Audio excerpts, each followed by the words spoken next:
Amat dah. Apa lama dah. 20 bas lalu ni. Macam kan lepas subuh. Kan lepas maghrib kan. Lepas Singapura. Apa khabar orang Melayu?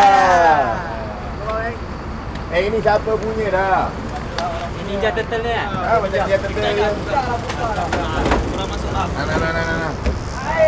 Air lah. Cepatlah masuk.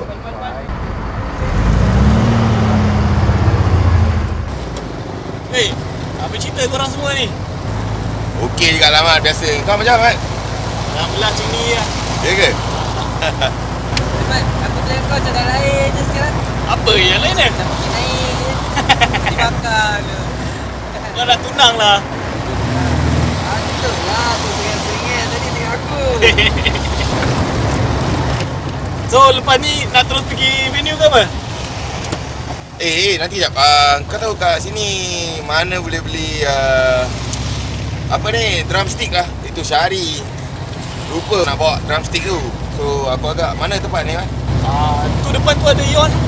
Kita pergi dalam lah, dalam tu ada Yamaha. Oh ya ke? Dari pagi ni Mat, selalu kisahkan orang. Selalu tak nak buat drumstick. Semen tu benda melekat kan. Drumstick Mat, kan banyak benda. Apa yang melekat tu? Adalah. Stick drama pun boleh tertinggal. Apalah korang. Itulah. Aku agak kita park kat tepi je. Biar tu Mak Jebon tu pergi sendiri.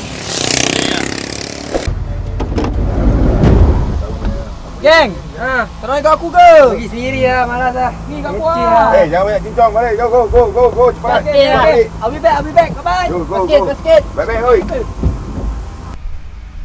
Nak jap lah.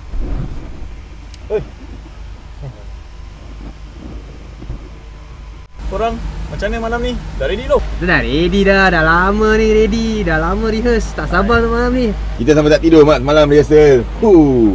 Tapi dah sampai dekat JB ni okey lah rasanya kan? Korang tu kerja kuat sangat.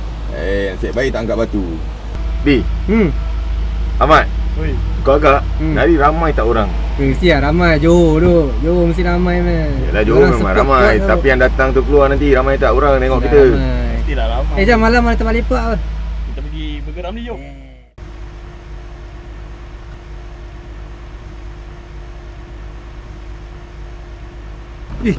Bangun. Dah 1 jam ni. Geng, mama kan dah 1 jam je. Tak sadar ni. Dari mana? Mi. Kau kita call ni. Nanti cepat. Tekor. Lama dah 1 jam ni tak balik. Traffic pun dah penuh. Geng, tak ada lah. Tak ada pula. Dia tak ada. Selalu dapat. Habis macam nak pergi dalam ke masuk? Tunggu jap lah lagi 5 minit. Dia tak ada kita masuk lah. Alamak.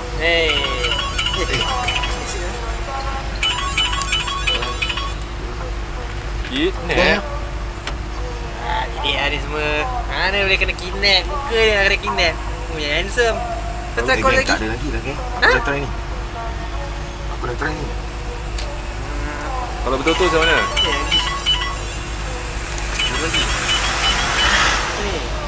Kurang dapat? Buat. Kalau betul-betul macam mana ni?